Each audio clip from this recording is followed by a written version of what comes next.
Bismillahirrahmanirrahim. Assalamualaikum warahmatullahi wabarakatuh. Perkenalkan, nama saya Alia Fitria dengan NIM 2006 05110022 dari kelas Praktikum Struktur Data B. Di sini saya akan menjelaskan hasil dari praktikum yang telah saya lakukan, yaitu pada praktikum ketiga tentang Stacks and Keywis. Jadi di sini nomor 1 ada implementasi stack. Diminta untuk membuat program pembalik kata yang di dalamnya berisi 3 kelas, yaitu kelas stack, kelas pembalik, dan juga kelas pembalik. Nah, jadi di sini saya telah memiliki kelas stack di mana di dalamnya itu berisikan konstruktor dan juga metode-metode operasi stack seperti push, pop, pick, isempty, sama isFull. Nah, kemudian sudah ada di modul, jadi tinggal saya tulis ulang. Selanjutnya ada kelas pembalik di mana di dalamnya ini saya telah membuat metode constructor dengan nama pembalik dengan parameter string kata. Kemudian nanti string kata ini diinputkan ke dalam instance variable item in. Nah, ya di sini sebelumnya saya juga telah mendeklarasikan variabel item in dan juga item out. Ini tuh maksudnya input dan juga item output dengan tipe data string. Kemudian di sini saya memiliki satu metode balik di mana di dalamnya itu ada deklarasi item size untuk membaca jumlah karakter dari suatu kata, dari kata item ini yang akan diinputkan nantinya. Kemudian di sini saya membuat objek the stack dari kelas stack dengan panjang item size. Kemudian di sini karakternya akan disimpan ke dalam push. Nah, jadi kan tadi itu di sini pada kelas konstruktor ini kita memasukkan suatu string kata. Nah, kemudian dalam satu kata itu pasti terdiri dari beberapa karakter atau huruf. Nah, nantinya karakter itu akan dibaca, isinya ada dalam satu kata itu ada berapa huruf akan dibaca pada barisan kode yang ini. Nah, kemudian barisan dari tiap-tiap karakter di dalam satu kata itu akan dimasukkan satu ke satu ke dalam stack ini, ke dalam the stack.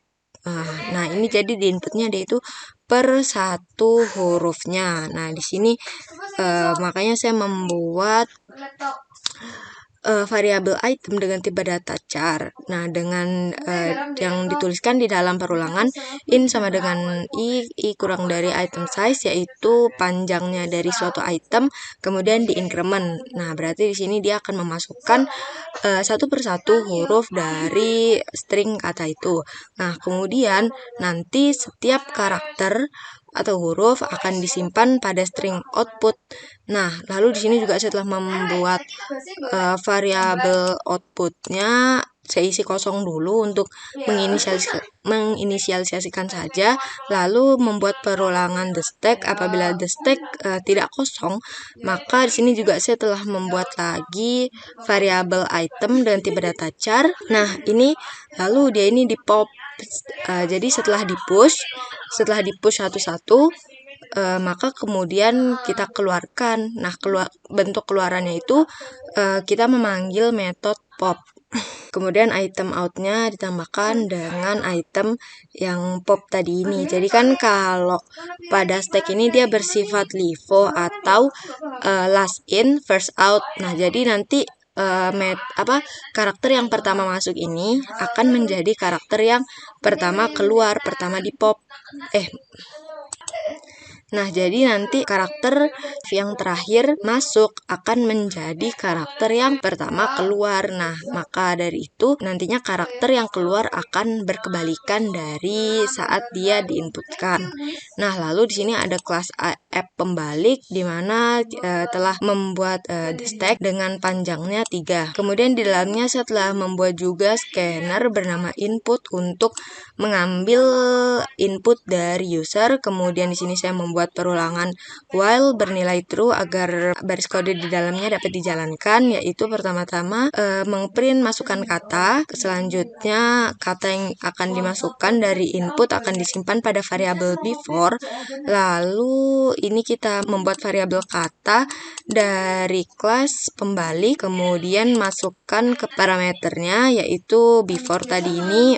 Kata yang dimasukkan dari user akan dimasukkan ke parameter ini. Lalu di sini kita bikin lagi variabel after string, di mana kata yang tadi ini, kata yang dimasukkan ini yang diambil dari before, kita balik dengan memanggil metode balik. Nah, kemudian tinggal di print hasil kata yang telah dibalik. Lalu jika di run programnya, misal, jadi di sini saya akan membuat output seperti ini, masukkan kata bakso, lalu hasil balik kata adalah oskap, lalu soto, hasil balik katanya otos, dan seterusnya. Nah, kemudian untuk yang nomor 2 di sini ada implementasi Kiwi, di mana di dalamnya ini setelah membuat dua kelas bernama Q dan QF. Nah, di mana nantinya dia akan menghasilkan output seperti ini. Pertama-tama saya akan menjelaskan apa saja yang ada di dalam kelas Q ini. Sebenarnya ini sama dengan saya mengambil dari modul, tinggal menuliskannya saja. Namun ada beberapa baris kode yang ditambahkan, yaitu khususnya pada metode insert. Di sini saya menambahkan suatu percabangan if dengan kondisi jika rear tidak sama dengan max size min 1, maka QArray-nya dengan indeks ke rear plus dia akan diisi dengan value yang ada pada parameternya ini. Kemudian n items atau jumlah items ini akan di-increment, akan ditambahkan terus, lalu akan dicetak value masuk ke antrian.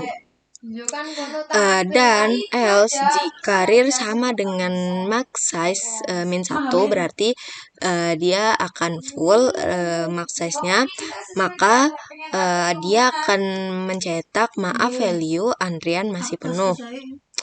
Maka dia tidak dapat masuk ke dalam QArray ini. Lalu di sini juga saya menambahkan beberapa kode pada metode remove, yaitu yang pertama ada string temp dengan QArray front plus increment dengan kondisi jika front sama dengan max size maka front sama dengan 0 dan n itemnya di decrement. Lalu dia akan mencetak temp ini, nilainya ini akan keluar dari antrian.